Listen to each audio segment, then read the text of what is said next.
नमस्कार मित्रांनो, PVK studio 1वर आपले स्वागत आहे। आज आपण मुंबई लोहमार्ग पोलीस भरती 2016ची प्रश्नपत्रिका पाहणार आहोत। या व्हिडिओच्या माध्यमातून आपण महत्त्वाचे जीके आणि मराठीचे प्रश्न पाहणार आहोत। हे प्रश्न दरवर्षी भरतीला वारंवार येतात, त्यासाठी जुन्या प्रश्नपत्रिका पाठ करणं हे आपलं तर बघा, पहिला प्रश्न बघा, मंडालेच्या तुरुंगात असताना लोकमान्य टिळकांनी कोणता ग्रंथ लिहिला होता? कोणता ग्रंथ लिहिला होता? पर्याय तुम्हाला दिसत आहेत। याचं योग्य उत्तर आहे पर्याय क्रमांक 4, गीता रहस्य हा त्यांनी ग्रंथ लिहिलेला होता। दुसरा प्रश्न बघा, गांधी वर्सेस लेनिन या पुस्तकाचे लेखक कोण? योग्य उत्तर आहे पर्याय क्रमांक 3, श्रीपाद अमृत डांगे। जो प्रश्न तुम्हाला येत नसेल मित्रांनो, त्याचा तुम्ही स्क्रीनशॉट काढून ठेवायचा आहे। तिसरा प्रश्न काय विचारला होता की कोकणचे गांधी म्हणून कोणास ओळखले जाते? उत्तर होतं पर्याय क्रमांक 3, आप्पासाहेब पटवर्धन यांना कोकणचे गांधी म्हणून ओळखलं जातं। अशा पद्धतीचा प्रश्न होता। चला, चौथा प्रश्न बघा, भारतात कोणत्या क्षेत्रात छुप्या बेरोजगारीचे दर्शन घडते? याचं योग्य उत्तर होतं पर्याय क्रमांक 4, कृषी क्षेत्रामध्ये छुप्या बेरोजगारीचे दर्शन घडते। पाचवा प्रश्न विचारला होता की रिझर्व्ह बँकेकडून अन्य बँकांना विकल्या जाणाऱ्या ब्रॉड्स व रोख्यांवर दिला जाणाऱ्या व्याजास कोणती संज्ञा आहे? उत्तर होतं पर्याय क्रमांक 1, रोपे दर। सहावा प्रश्न काय विचारला होता की पूर्वी भिल्लाठाणा म्हणून ओळखले जाणारे महाराष्ट्रातील ठिकाण कोणते? याचं योग्य उत्तर मित्रांनो यापैकी नाही, अशा पद्धतीचं होतं। ठीक आहे, चला आपल्याला पुढे देखील काय प्रश्न दिलेत ते आपण बघूयात। ह्याच्यामध्ये जीकेचे भरपूर प्रश्न दिलेले होते आपल्याला ह्याच्यामध्ये। चला, सातवा प्रश्न बघा, आपल्याला काय विचारला होता, नागझिरा हे अभयारण्य कोणत्या जिल्ह्यात आहे? याचं योग्य उत्तर होतं पर्याय क्रमांक 3, गोंदिया या जिल्ह्यामध्ये आहे। आठवा प्रश्न काय विचारला होता, मुंबई येथील हुतात्मा चौक म्हणून ओळखला जाणारा परिसर पूर्वी कोणत्या नावाने ओळखला जात असे? असा प्रश्न विचारला होता। याचं योग्य उत्तर आहे फ्लोरा फाउंटन या नावाने तो ओळखला जात असे। नववा प्रश्न बघा, खालीलपैकी कोणते एक उत्तर भारतीय मैदानी प्रदेशातील उष्ण स्थानिक वारे म्हणून निर्देशित करता येईल? याचं योग्य उत्तर होतं पर्याय क्रमांक 3, लू। दहावा प्रश्न विचारला होता की पेरू या देशाची राजधानी कोणती? याचं योग्य उत्तर होतं पर्याय क्रमांक 3, लिमा ही पेरू या देशाची राजधानी होती। चला, पुढचा प्रश्न बघा, 11वा प्रश्न बघा, सौदी अरेबिया या देशाचे चलन कोणते? हा प्रश्न विचारला होता। याचं योग्य उत्तर होतं पर्याय क्रमांक 3, रियाल। 12वा प्रश्न विचारला होता की चिखलदरा हे पर्यटन स्थळ महाराष्ट्रात कोणत्या विभागात आहे? याचं योग्य उत्तर होतं पर्याय क्रमांक 3, विदर्भ या ठिकाणी आहे। 13वा प्रश्न विचारला होता की हॅरी पॉटर या मालिकेतील पुस्तके कोणी लिहिली आहेत? योग्य उत्तर आहे JK रोलिंग यांनी हॅरी पॉटर मालिकेतील पुस्तकं लिहिलेली आहेत। 14वा प्रश्न बघा, सध्याच्या जालना जिल्हा पूर्वी कोणत्या जिल्ह्याचा एक भाग होता? अशा पद्धतीचा प्रश्न विचारला आहे। योग्य उत्तर होता औरंगाबादपासून जालना हा जिल्हा निर्माण झालेला आहे। 15वा प्रश्न विचारला की ध्वनीचा वेग हवेपेक्षा पाण्यामध्ये टिंबटिंब असतो? योग्य उत्तर आहे खूपच कमी असतो। ठीक आहे, चला पुढचे प्रश्न बघूया। आपल्याला 16वा प्रश्न विचारला होता की वैद्यकशास्त्राचे जनक म्हणून कोणाला मानले जाते? तो वैद्यकशास्त्राचे जनक म्हणून कोणाला मानले जाते? हिप्पोक्रॅटस यांना वैद्यकशास्त्राचे जनक म्हणून मानले जाते। ठीक आहे, चला आता आपल्याला अशा पद्धतीचे प्रश्न विचारले होते। त्याचनंतर आपल्याला 23वा प्रश्न बघा, आपल्याला दिला आहे की जगातील सर्वात मोठी लोकशाही कोणत्या देशाची आहे? हे सर्वांनाच माहिती आहे, हा देखील प्रश्न आला होता। उत्तर होतं भारत या देशाची आहे। 24वा प्रश्न, कोणत्या देशात पहिल्यांदा पुस्तक छापले गेले? उत्तर होतं पर्याय क्रमांक 3, चीन या देशामध्ये पहिल्यांदा पुस्तक छापलं गेलं।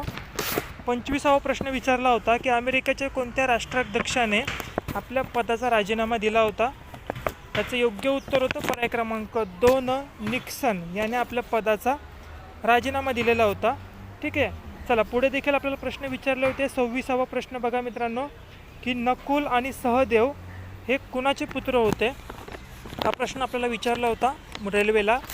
हे होते मित्रांनो माद्री हिचे पुत्र होते नकुल आणि सहदेव। 27वा प्रश्न विचारला होता की चंद्रावर जाणारा पहिला अंतराळवीर कोण? याचं योग्य उत्तर होतं पर्याय क्रमांक 4 नील आर्मस्ट्रॉंग. 28वा प्रश्न विचारला होता की मालदीव देशाच्या संसदेला काय म्हणतात? उत्तर होतं मजलिस असं त्या संसदेला म्हणलं जातं. 29वा प्रश्न बघा, कलिंग प्रदेश कोणत्या राज्याचे ऐतिहासिक नाव आहे? उत्तर आहे ओडिसा या राज्याचे ऐतिहासिक नाव आहे. 30वा प्रश्न विचारला होता की तुर्की या देशाची राजधानी कोणती? उत्तर होतं पर्याय क्रमांक 3 अंकारा ही तुर्की या देशाची राजधानी आहे. सर्वांनी जीकेचे प्रश्न मराठीचे प्रश्न पाठ करून ठेवायचे. आपण जे प्रश्न घेतो हे झालेले प्रश्न आहेत आणि भरतीला झालेलेच प्रश्न वारंवार येत असतात. पुढे आपल्याला प्रश्न विचारला होता की भारतातील सर्वात लांब रेल्वे प्लॅटफॉर्म कोणता?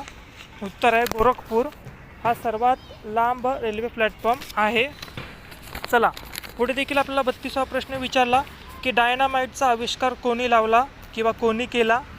याचं उत्तर होतं अल्फ्रेड नोबेल यांनी केला होता.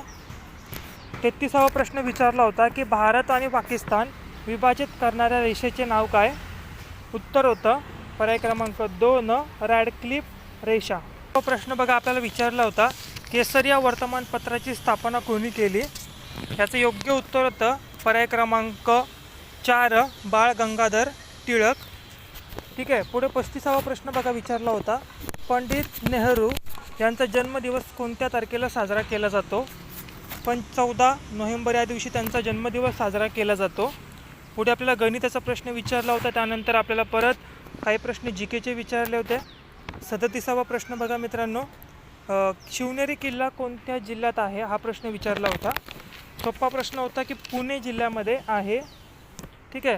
चला पुढचा प्रश्न बघा विचारला होता 27 फेब्रुवारी रोजी मराठी भाषा दिन खालीलपैकी कोणाच्या साहित्यकाच्या जन्मदिवशी साजरा केला जातो? याचं योग्य उत्तर होतं पर्याय क्रमांक 1 कुसुमाग्रज यांच्या जन्मदिवसानिमित्त हा दिवस साजरा केला जातो. पुढे विचारला होता की सैराट या चित्रपटातील कलाकाराला विशेष उल्लेखनीय नवोदित कलाकार म्हणून राष्ट्रीय पुरस्कार प्राप्त झाला आहे. उत्तर होतं रिंकू राजगुरू. हा पुरस्कार जुना आहे, त्यांना त्यावेळेस मिळालेला होता. चला 40वा प्रश्न काय विचारला होता की खालीलपैकी कोणता गीत प्रकार महाराष्ट्राशी संबंधित नाही? उत्तर होतं मांड हा महाराष्ट्राशी संबंधित नृत्य प्रकार किंवा गीत प्रकार नाही. शुद्ध शब्द आपल्याला ओळखायला सांगितला होता हळदी कुंकूबद्दल. तर याचं योग्य उत्तर होतं पर्याय क्रमांक 2 हळदी कुंकू. तोंडाचे पाणी पळणे याचा अर्थ आपल्याला सांगितला होता. उत्तर होतं तोंडाचे पाणी पळणे घाबरून जाणे. त्याचप्रकारे पुढे देखील आपल्याला प्रश्न विचारले होते. 43वा प्रश्न विचारला होता की पुढील वाक्याचा प्रकार ओळखा. आहा हा किती सुंदर ताजमहल आहे हा. तर हे कसलं वाक्य आहे? हे आहे मित्रांनो पर्याय क्रमांक 3 उद्गारार्थी वाक्य. ठीक आहे. कारण याच्यामध्ये उद्गार वाचक चिन्ह आहे. बघा इथे चिन्ह आहे, त्या चिन्हावरून आपण ओळखू शकतो हे कोणतं वाक्य आहे ते. ठीक आहे. पुढे बघा आपल्याला काय प्रश्न दिले. 44वा प्रश्न दिला आहे की विद्वान या शब्दाचे स्त्रीलिंगी रूप सांगा. उत्तर आहे पर्याय क्रमांक 2 विदुषी. अंतरून पाहून पायी पसरावे. योग्य उत्तर आहे पर्याय क्रमांक 1 ऐपतीनुसार खर्च करावा. 46वा विचारला होता प्रश्न खालीलपैकी कोणता शब्द समूहदर्शक शब्द नाही? उत्तर होतं पर्याय क्रमांक 4 बांबू. पुढे विचारला होता की आईने स्वयंपाक केला आहे, काळ ओळखा. आता केला केला केला म्हणजे पूर्ण आणि आहे म्हणजे वर्तमान. म्हणजे काय? पूर्ण वर्तमान काळ. उत्तर आहे पूर्ण वर्तमान काळ. अशा पद्धतीने आपल्याला काळ ओळखायचे. चला पुढे देखील काय प्रश्न विचारले आपण बघूयात. 48वा प्रश्न आपल्याला विचारला होता की घरोघरी या शब्दाचा समास ओळखा. तर घरोघरी या शब्दाचा समास आपल्याला ओळखायला सांगितला होता. ह्याचं योग्य उत्तर काय होतं? थांबा एक मिनटं मित्रांनो. बघा ह्याचं योग्य उत्तर होतं पर्याय क्रमांक 1 अव्ययी भाव समास. ठीक आहे. पर्याय क्रमांक 1 अव्ययी भाव समास. 49वा विचारला होता की अति अधिक उत्तम संधी ओळखायची होती आपल्याला. उत्तर होतं पर्याय क्रमांक 2 अत्युत्तम. 50वा प्रश्न मकरंद या शब्दाचा समानार्थी शब्द ओळखा. उत्तर आहे पर्याय क्रमांक मकरंद समानार्थी शब्द मध. पुढे विचारलं की भारताचे पंतप्रधान कोण आहेत? नरेंद्र मोदी. हे तेव्हा देखील भारताचे पंतप्रधान होते, आता देखील आहेत. ठीक आहे. चला पुढे आपल्याला काय विचारत प्रश्न बघा महाराष्ट्राचे राज्यपाल विचारलेत, त्याचप्रकारे चित्रपट विचारलेत. वर्षातील सर्वात मोठा दिवस कोणता हा देखील प्रश्न विचारला होता. तर वर्षातील सर्वात मोठा दिवस कोणता आहे मित्रांनो? 21 जून हा सर्वात मोठा दिवस आहे. त्याचप्रकारे पुढे काय प्रश्न विचारलेत की लोकसभेत महाराष्ट्र राज्याचे किती खासदार असतात? किती खासदार असतात? उत्तर आहे पर्याय क्रमांक 2, 48 खासदार हे असतात. पुढे विचार होतं खालीलपैकी कोणती वास्तू महाराष्ट्रात नाही? उत्तर होतं पर्याय क्रमांक 3, कुतुब मिनार ही महाराष्ट्रामध्ये नाही आहे. 58वा लोकसभा प्रतिनिधीचे किमान वय किती असावे? उत्तर आहे पर्याय क्रमांक 3, 25 वर्ष असावे. रिझर्व्ह बँकेचे गव्हर्नर कोण आहेत हा प्रश्न विचारला होता. शक्तिकांत दास हे सध्या आहेत. ह्याच्यामध्ये आपण जुने प्रश्न नवीन करून दिलेले आहेत चालू घडामोडीचे. त्याचप्रकारे 60वा प्रश्न विचारला होता की सचिन तेंडुलकरने कसोटी सामन्यात एकूण किती शतके झळकावली हा प्रश्न विचारला होता. याचं योग्य उत्तर होतं पर्याय क्रमांक 1, 51 शतके झळकावली होती. ठीक आहे. आता आपले प्रश्नपत्रिका संपलेले. आता सरळ आपला 91वा प्रश्न बघा मित्रांनो. बघा, भारतीय दंडविधान या कायद्यान्वये कारवाई करण्याचा अधिकार कोणास आहे हा प्रश्न विचारला होता. तिथे आपल्याला उत्तर होतं पर्याय क्रमांक 1, लोहमार्ग पोलीस यांना आहे. पुढे 92वा प्रश्न विचारला होता की मुंबई लोकल ट्रेनमध्ये दरवर्षी सरासरी किती प्रवासी प्रवास करतात? उत्तर होतं 60 ते 70 लाख प्रवासी दरवर्षी सरासरी प्रवास करतात. 93वा प्रश्न विचारला होता की रेल्वे सुरक्षा बल हे कोणाच्या नियंत्रणात काम करते? उत्तर होतं पर्याय क्रमांक 3, रेल्वे मंत्रालयाच्या नियंत्रणाखाली काम करते. 94वा प्रश्न काय विचारला होता की राष्ट्रपतीच्या निवड प्रक्रियेत खालीलपैकी कोणाचा समावेश नसतो? उत्तर होतं विधान परिषद सदस्य यांचा समावेश नसतो. हा प्रश्न आपल्याला विचारला होता. ठीक आहे.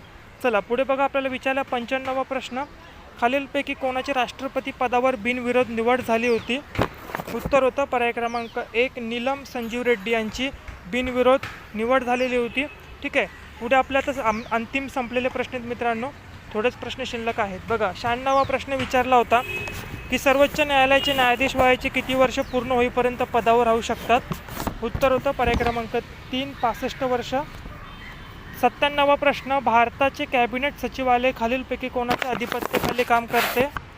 उत्तर होतं पंतप्रधान. 98वा प्रश्न की महाराष्ट्र पोलीस खात्यातील सर्वोच्च पद कोणते? उत्तर होतं पर्याय क्रमांक 4, पोलीस महासंचालक हे सर्वोच्च पद आहे, पोलीस महासंचालक. 99वा प्रश्न आणि 100वा प्रश्न बघा. 99वा प्रश्न बघा की खालीलपैकी कोणास स्थानिक स्वराज्य संस्थेचे जनक असे म्हणले जाते? योग्य उत्तर लॉर्ड रिपन. आणि 100व्या प्रश्नाचं उत्तर तुम्हाला कमेंटमध्ये सांगायचं आहे की ब्राह्मो समाजाचे संस्थापक कोण? याचं उत्तर तुम्ही कमेंट बॉक्समध्ये सांगायचं आहे. आणि जाता जाता मित्रांनो, आपल्या व्हिडिओचं बघा खाली लाल कलरचं सबस्क्राईब बटन आहे, ते दाबायचं आहे तुम्ही.